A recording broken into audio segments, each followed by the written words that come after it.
요한복음 11장 11절부터 26절까지의 말씀입니다. 제가 먼저 11절 읽도록 하겠습니다. 이 말씀을 하신 후에 또 이르시되 우리 친구 나사로가 잠들었도다. 그러나 내가 깨우러 가노라.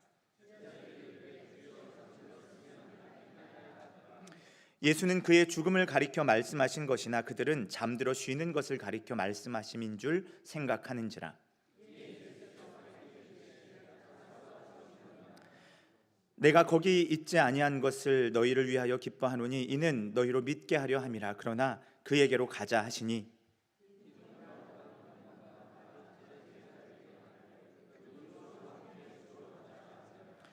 예수께서 와서 보시니 나사로가 무덤에 있은지 이미 나흘이라.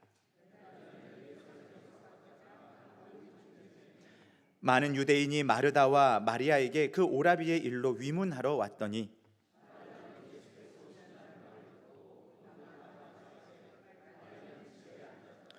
마르다가 예수께 여짜오되 주께서 여기 계셨더라면 내 오라버니가 죽지 아니하였겠나이다.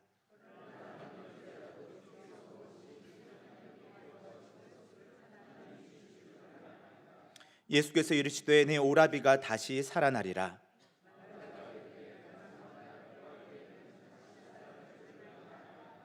예수께서 이르시되 나는 부활이요 생명이니 나를 믿는 자는 죽어도 살겠고 무릇 살아서 나를 믿는 자는 영원히 죽지 아니하리니 이것을 내가 믿느냐. 아멘.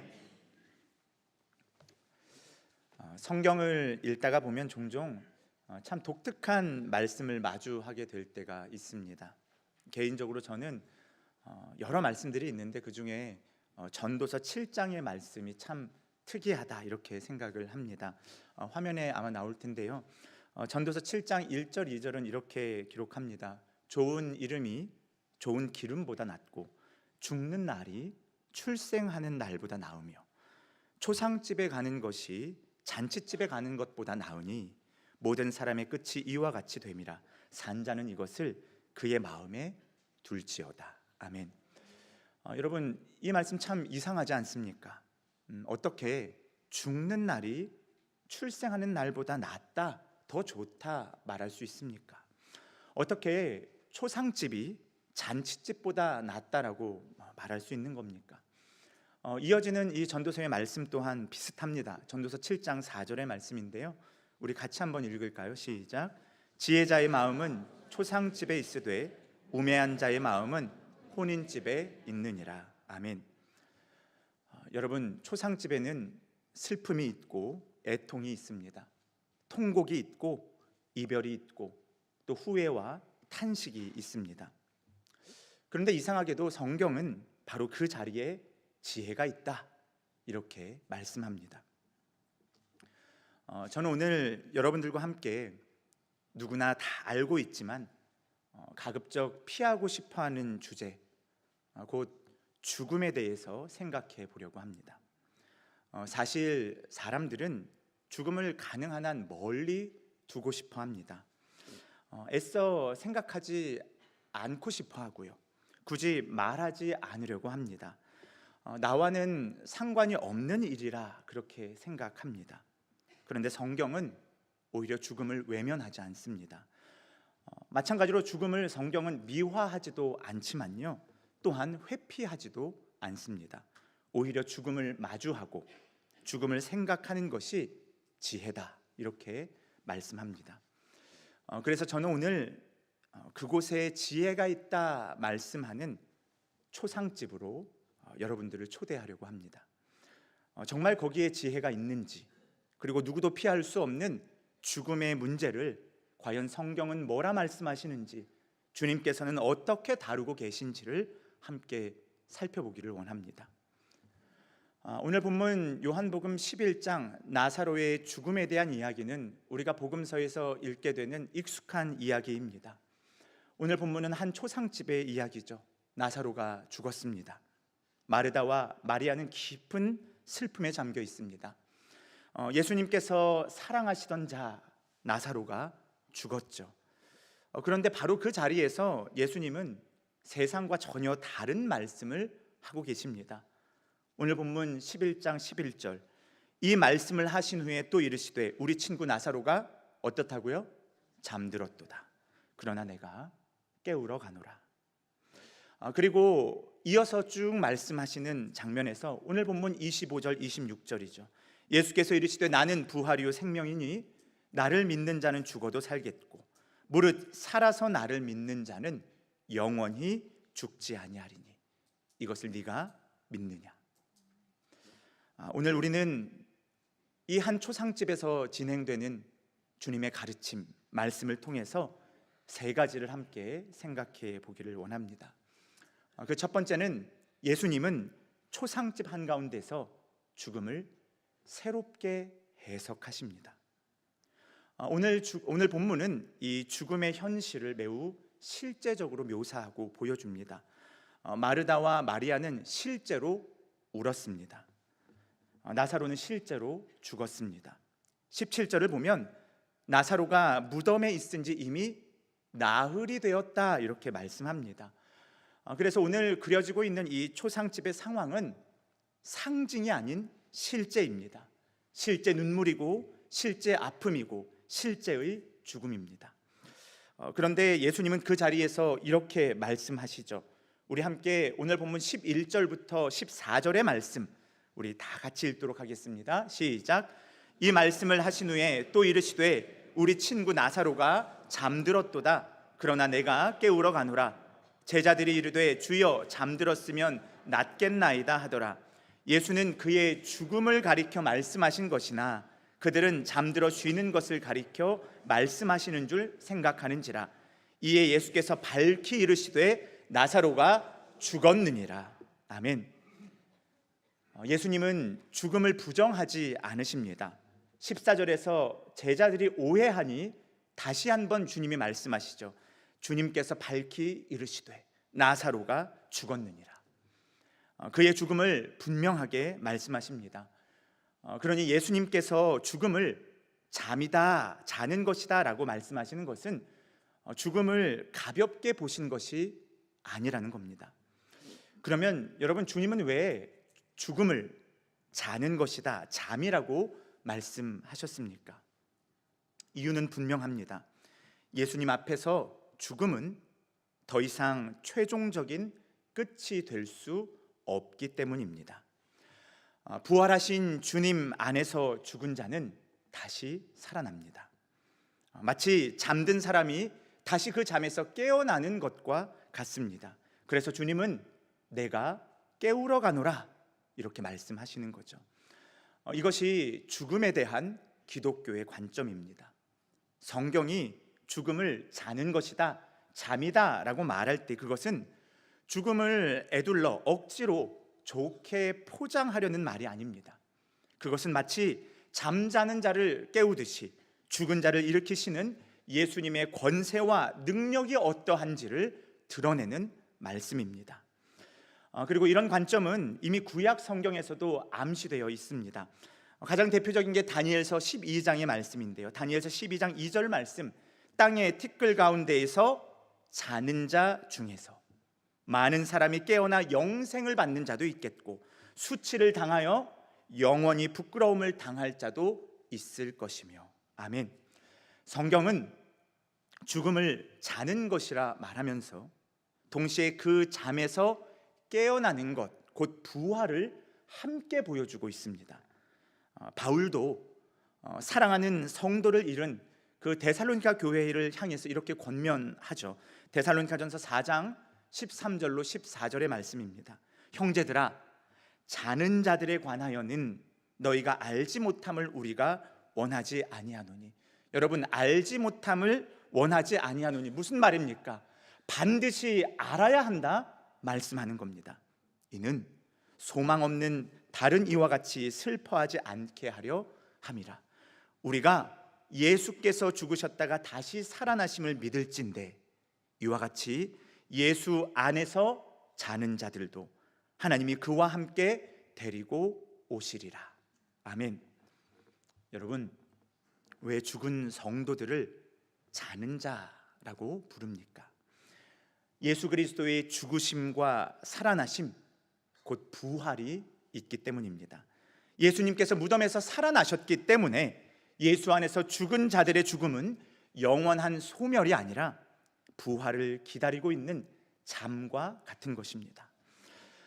그러므로 초상집은요, 슬픔이 있는 자리이기도 하지만 예수 그리스도 안에서는 절망의 마지막 자리가 아니라는 것을 기억해야 합니다. 눈물이 있지만 끝은 아닌 것입니다. 이별이 있으나 단절은 아닌 것입니다. 그렇기 때문에 예수님은 슬픔 가운데에 있는 이 마르다를 향해서 이렇게 말씀하시죠. 오늘 본문 25절 26절입니다. 예수께서 이르시되 나는 부활이요 생명이니 나를 믿는 자는 죽어도 살겠고 무릇 살아서 나를 믿는 자는 영원히 죽지 아니하리니 이것을 네가 믿느냐. 아멘. 아멘. 여러분, 이것이 바로 복음입니다. 부활은 추상적인 개념이 아닙니다. 막연한 희망도 아닙니다. 예수 그리스도 안에 부활과 생명이 있기 때문에 예수님 안에 있는 우리에게도 부활과 생명이 있습니다. 부활과 생명은 포장하는 말이 아닌 실제적인 이야기입니다. 우리가 그리스도 안에 있으면 죽음조차도 우리를 예수 그리스도에게서 떼어놓을 수 없는 것입니다. 그래서 바울은 또한 이렇게 말합니다. 로마서 14장 8절의 말씀입니다. 우리 같이 한번 읽을까요? 시작. 우리가 살아도 주를 위하여 살고 죽어도 주를 위하여 죽나니 그러므로 사나 죽으나 우리가 주의 것이로다. 아멘. 사나 죽으나 우리가 주의 것이다 말씀합니다. 여러분, 얼마나 큰 위로입니까? 세상은 죽음이 모든 것을 끝내버린다, 모든 것을 끊어버린다 말합니다. 하지만 복음은 그 반대를 말씀합니다. 죽음이라 할지라도 신자를 결코 그리스도에게서 빼앗아갈 수 없다. 우리가 사나 죽으나 주님의 것이다 말씀합니다. 웨스트민스터 소요리 문답 37문에는 이러한 것을 자세히 보여주는데요, 제가 읽어드리겠습니다. 신자가 죽을 때 그 영혼은 즉시 영광 중에 들어가고 그 몸은 여전히 그리스도와 연합된 채 부활 때까지 무덤에서 쉰다라고 가르칩니다. 다시 말하면 죽음은 신자의 존재를 해체시켜버리고 파괴시켜버리는 것이 아니라 그리스도 안에서 안식하고 기다리는 시간입니다. 사랑하는 성도 여러분, 예수님은 오늘 초상집 한가운데서 죽음을 새롭게 해석하십니다. 죽음은 분명 죄의 결과로 인생 가운데에 들어온 비극이 맞습니다. 그래서 애통이 있고 눈물이 있고 탄식과 후회가 있습니다. 그러나 예수님 앞에서 죽음은 결코 마지막이 아닙니다. 예수님은 초상집 한가운데에서 선포하시죠. 그가 잠들었도다. 내가 그를 깨우러 가노라. 초상집에 지혜가 있는 이유가 바로 여기 있습니다. 세상은 초상집에서 죽음이라고 하는 인생의 끝을 보지만 우리 신자들은 초상집에서 죽음보다 크신 주님을 보기 때문입니다. 죽음보다 크신 주님, 나는 부활이요 생명이라 말씀하시는 그 예수님을 더욱 붙드는 저와 여러분들 되시기를 주님의 이름으로 축복합니다. 두 번째로 우리가 생각해 볼 것은 그리스도 안에서의 죽음은 손실이나 소멸이 아니라 주님과 함께하는 유익이라는 사실입니다. 죽음에 대한 성경적인 입장은 앞서 말씀드린 것처럼 자는 것이라 말씀드렸는데 단지 자는 것, 잠으로 끝나지 않습니다. 더 깊이 들어가 보면 신자에게 죽음은 주님과 함께하는 유익이라고 성경은 말씀합니다. 이 사실을 가장 잘 보여주는 사람이 바로 바울입니다. 감옥에 갇힌 바울이 옥중서신을 쓰면서 그중 하나가 빌립보서죠. 빌립보서 1장 21절은 이렇게 기록합니다. 이는 사는 것이 내게 사는 것이 그리스도니 죽는 것도 유익함이라. 아니, 어떻게 죽는 것이 유익할 수 있습니까? 바울은 그 이유를 이렇게 이어서 말씀합니다. 빌립보서 1장 23절 같이 한번 읽을까요? 시작. 내가 그 둘 사이에 끼었으니 차라리 세상을 떠나서 그리스도와 함께 있는 것이 훨씬 더 좋은 일이니라. 아멘. 화면 그대로 띄워두시고요. 여기서 그 둘 사이에, 그 둘이라고 나오죠. 이 둘은요, 이 땅에 살아가면서 교회를 섬기는 것, 그리고 이 세상을 떠나 그리스도와 함께 있는 것, 이 둘을 말합니다. 쉽게 말하면 생과 사, 곧 죽음과 삶과 죽음, 이 두 가지를 가리킵니다. 바울이 죽는 것도 유익하다라고 말하는 이유가 바로 여기에 있습니다. 죽음 이후 공허가 있는 것이 아니라 그리스도와 함께 있음이 있기 때문입니다.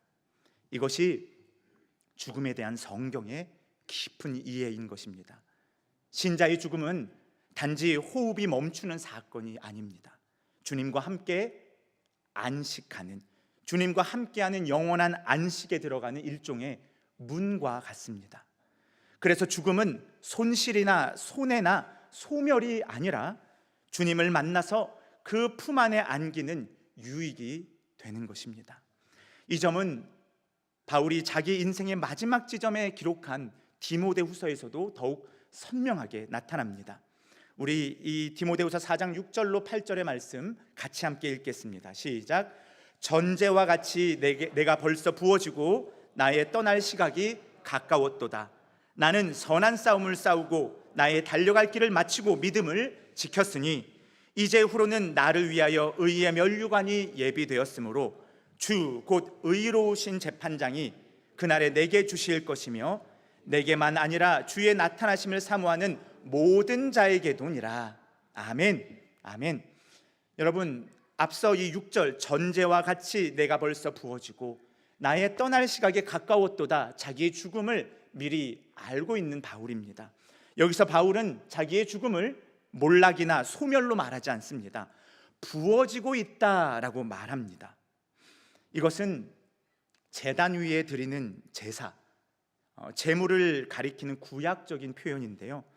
하나님께 드리는 여러 제사의 방식이 있죠. 번제도 있고요. 그런데 포도주나 기름을 하나님께 드릴 때 한 방울도 남김없이 전부 제단에 부어드리는 제사의 방식을 전제라고 합니다. 바울은 인생의 마지막 지점에서 자기 자신을 하나님께 남김없이 부어드리는 전제라고 말하고 있는 겁니다.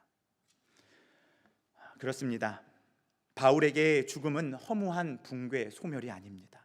죽음은 평생 주님을 위해 살아왔던 그 삶이 마지막까지 온전하게 주님께로 봉헌되는 시간입니다. 그래서 바울은 의의 면류관을 바라본다 말하죠. 바울에게 죽음은 실패로 끝나는 문이 아니라 주님 앞으로 인도되는 영광스러운 문인 것입니다. 히브리서 2장은 이렇게 말씀합니다. 자녀들은 혈과 육에 속하였음에 그도 또한 같은 모양으로 혈과 육을 함께 지니심은 죽음을 통하여 죽음의 세력을 잡은 자 곧 마귀를 멸하시며 또 죽기를 무서워함으로 한평생 매여 종노릇하는 모든 자들을 놓아주려 하심이니. 아멘. 사람은 죽기를 무서워합니다. 그래서 거기에 매이고요, 더 움켜쥐고 더 집착하고 더 불안해합니다. 그런데 예수님께서 그 죽음의 공포, 두려움을 깨뜨리셨습니다. 죽음을 통해서 죽음의 세력, 죽음의 권세 잡은 자 곧 사탄 마귀를 멸하셨다 말씀합니다. 죽기를 무서워해서 평생 종노릇하던 우리들을 그렇게 놓아주시고 자유케 하셨습니다. 그러므로 신자는 더 이상 죽음의 두려움 아래에 끌려다니는 존재가 아닙니다. 여전히 연약할 수 있고 여전히 슬퍼할 수는 있지만 그 두려움이 우리를 최종적으로 다스리지는 못합니다. 그래서 요한계시록 14장은 이렇게 말씀합니다. 또 내가 들으니 하늘에서 음성이 나서 이르되 기록하라. 지금 이후로 주 안에서 죽은 자들은 복이 있도다 하시매 성령이 이르시되 그러하다. 그들이 수고를 그치리니 그치고 쉬리니 이는 그들의 행한 일이 따름이라 하시더라. 아멘. 여러분, 세상은 죽음을 불행으로 인식합니다.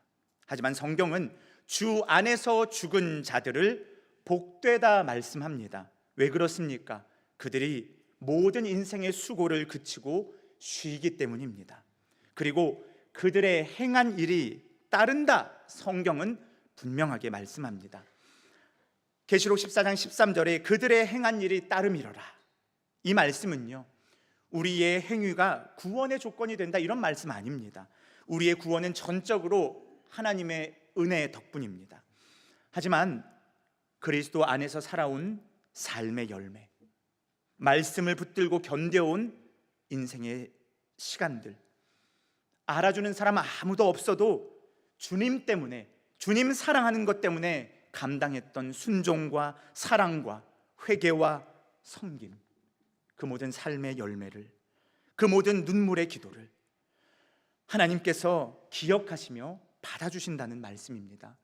이 모든 삶의 순간들이 하나님 앞에서 결코 헛되지 않다, 죽는다고 이 모든 것들이 사라지는 것이 아니다 말씀합니다.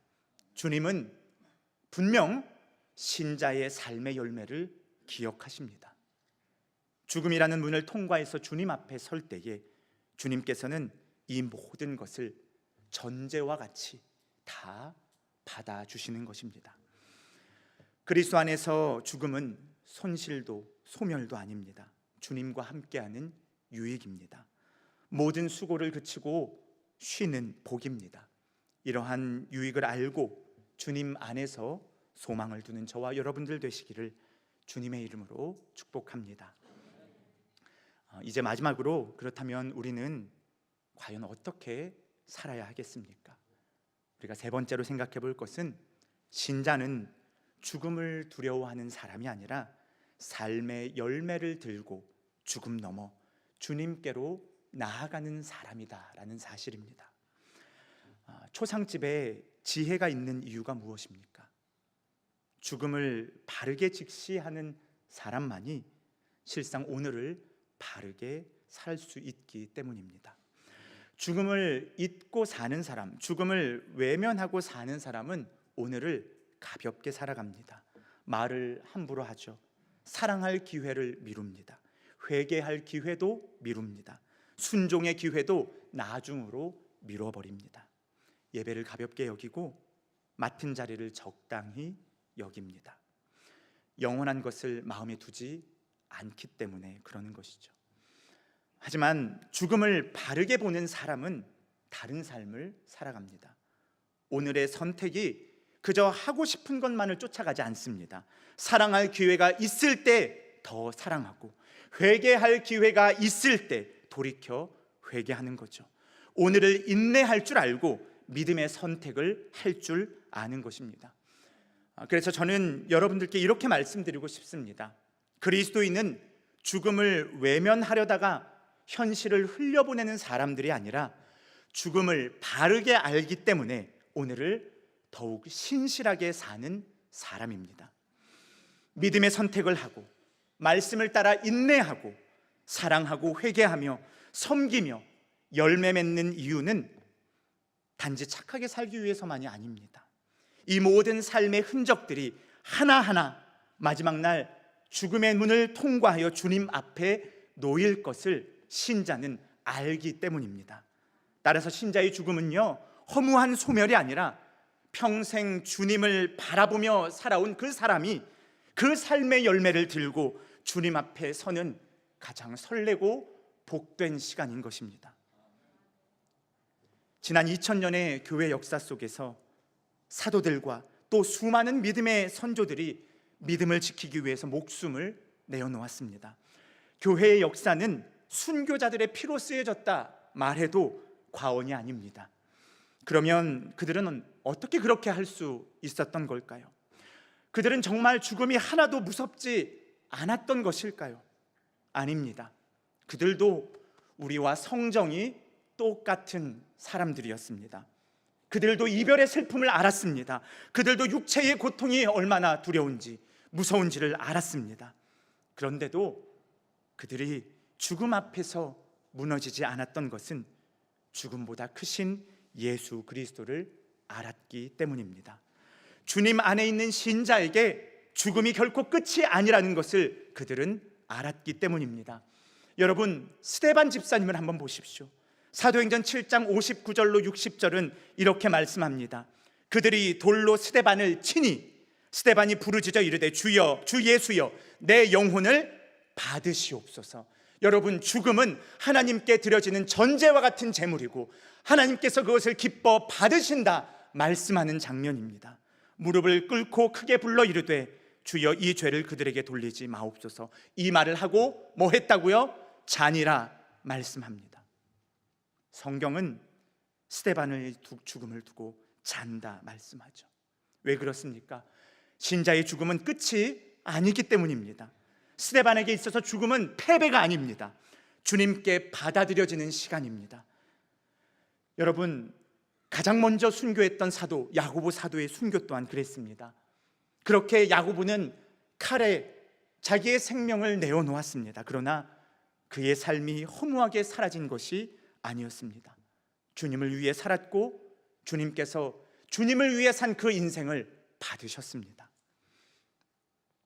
베드로 사도는 여러분 어땠을까요? 교회의 전승을 따르면 베드로는 이 십자가 처형을 받는 그 자리에서 내가 어찌 감히 주님과 같이 똑같이 십자가에서 죽을 수 있겠습니까? 라고 하면서 십자가 형틀에 거꾸로 매달려 죽기를 자처했습니다. 요한복음 21장 18절로 19절은 주님께서 베드로를 향해 이렇게 말씀합니다. 내가 진실로 진실로 내게 이르노니 네가 젊어서는 스스로 띠띠고 원하는 곳으로 다녔거니와 늙어서는 내 팔을 벌리리니. 십자가형을 가리키는 거죠.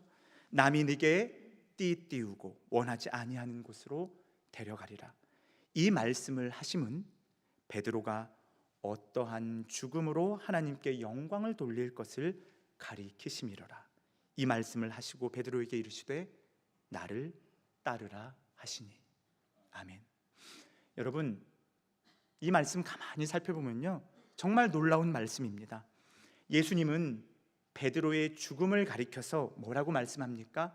하나님께 영광을 돌릴 것이라 말씀합니다. 우리는 보통 삶으로 하나님께 영광을 돌린다 이렇게 생각합니다. 물론 그 말도 맞습니다. 예배로, 순종으로, 헌신과 사랑과 섬김으로 살아있을 때 하나님께 영광을 돌리는 것 맞습니다. 그런데 주님의 말씀은 거기서 한 걸음 더 나아갑니다. 죽음까지도 하나님께 영광이 될 것이라 말씀합니다. 그렇습니다. 신자에게는요, 죽음이 단지 피해야만 하는 비극이 아닙니다. 그리스도 안에서는 마지막 그 죽음의 자리까지도 하나님께 영광을 돌리는 자리, 마지막까지 남김없이 주님께 삶을 드리는 자리, 끝까지 믿음의 열매를 올려드리는 자리가 될 수 있습니다. 따라서 우리는 초상집에서 마주하는 이 죽음의 지혜를 통해서 이렇게 물어보아야 합니다. 나는 오늘을 어떻게 살고 있나? 지금 내 삶에서 주님께 전제로 남김없이 부어드려야 할 것은 무엇인가? 지금 내가 돌이켜야 할 그 자리는 어디인가? 지금 내가 순종해야 할 자리는 어디인가? 지금 내가 미루지 말고 사랑해야 할 사람, 또 용서해야 할 사람은 누구인가? 지금 내가 감당해야 할 섬김의 자리, 지켜야 할 예배의 자리는 과연 어디인가? 이것을 물어보아야 합니다. 우리 안에 이 물음에 대한 진실한 대답이 있으시기를 바랍니다. 정말 주님 앞에 서는 순간까지 신실하게 믿음의 길을 걸어가겠다라고 결단할 수 있기를 원합니다. 그냥 흘러가듯이 잘 먹고 잘 사는 것이 전부인 인생이 아니라 정말 살아도 주를 위해 살고 죽어도 주를 위해 죽는다는 진실한 고백이 우리의 입술과 우리의 마음과 우리의 삶에 있으시기를 바랍니다. 그렇습니다.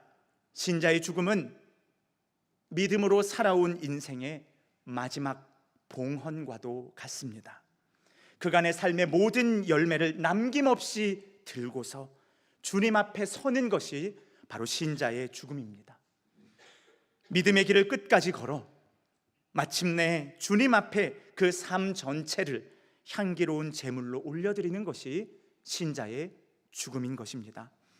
따라서 신자에게 죽음은 두려운 것이 아니라 소망이고 영광이 되는 것입니다. 일평생 주님 위에 살았던 신자의 삶이 죽음을 넘어 부활이요 생명 되시는 주님을 마침내 뵙게 되는 영광스러운 기쁨으로 이어진다는 것, 이것이 초상집에 머문 지혜, 곧 죽음이 전하는 지혜인 것입니다. 사랑하는 성도 여러분, 오늘 우리는 말씀을 통하여 베다니 한 마을 초상집에 서 있습니다. 나사로의 죽음 앞에서 그것이 끝이 아닌 새로운 삶을 발견합니다. 예수님은 초상집 한가운데서 죽음을 끝이라 말씀하지 않으셨습니다. 잠들었도다 내가 깨우러 가노라. 나는 부활이요 생명이다 말씀하십니다. 그러므로 그리스도 예수 안에 있는 우리에게 죽음은 더 이상 절망스러운 마지막이 아닌 거죠. 죽음이라는 문 너머에는 주님과 함께하는 참되고 영원한 안식이 있습니다. 죽음을 통해서 신자는 믿음으로 살아온 자기 삶의 그 인생 전체를 남김없이 하나님께 봉헌합니다. 그러므로 중요한 것은 죽음의 순간만이 아니라 바로 오늘을 어떻게 살아가느냐 하는 것입니다. 주님 다시 오실 때까지, 혹은 주님께서 우리를 부르실 때까지 우리는 믿음으로 살아야 하겠습니다. 사랑으로 살고 순종하며 살아야 하겠습니다. 맡겨주신 자리를 소중히 여기고 충성해야 하겠습니다. 그래서 그 언젠가 맞이하게 될 죽음이 막연한 두려움이 아니라 주님의 은혜로 여기까지 왔습니다. 주님께서 맺게 하신 열매들 남김없이 들고 지금 주님 앞에 왔습니다. 이렇게 고백하며 사랑하는 우리 주님 앞에 우리 모두가 설 수 있기를 원합니다. 이러한 믿음, 이러한 소망, 이 충성의 길을 끝까지 걸어 삶으로도 또한 죽음으로도 하나님께 영광 돌리는 우리 모두가 되시기를 우리 주 예수님의 이름으로 축복합니다. 잠시 기도하겠습니다. 거룩하신 하나님 아버지, 우리는 죽음 앞에서 연약합니다. 이별 앞에서 흔들리고 슬픔 앞에서 무너지고 막연한 두려움에 사로잡히기도 합니다. 그러나 주님께서는 잠들었도다 내가 깨우러 가노라. 나는 부활이요 생명이라 말씀하셨습니다. 이 말씀이 오늘 우리 심령 깊은 곳에 새겨지기를 원합니다. 그리스도 안에 있는 자에게 죽음은 절망의 마지막이 아니라 주님께로 들어가는 안식의 문이요 영광스러운 문임을 믿게 하여 주시옵소서. 죽음을 바르게 하는 지혜로 오늘을 바르게 살기를 원합니다. 사랑해야 할 때 사랑하게 하시고, 회개해야 할 때 돌이켜 회개하게 하시고, 순종할 수 있을 때에 머뭇거리지 않게 하시고, 맡겨주신 예배의 자리, 섬김의 자리를 끝까지 신실하게 감당케 하여 주시옵소서. 주님 다시 오실 때까지, 혹은 주님께서 우리를 부르실 때까지 살아도 주를 위하여 살고 죽어도 주를 위하여 죽는 믿음을 허락하여 주시고, 주님 배울 그날 두려움이 아닌 기쁨과 감격과 설렘 속에서 여기까지 인도하신 주님의 은혜를 찬송케 하여 주시옵소서. 부활이요 생명 되신 예수 그리스도의 이름으로 기도합니다. 아멘. 이 시간 들었던 말씀을 기억하며 주님 다시 오실 때까지 믿음 가지고 살아가겠습니다. 결단하며 찬양하겠습니다.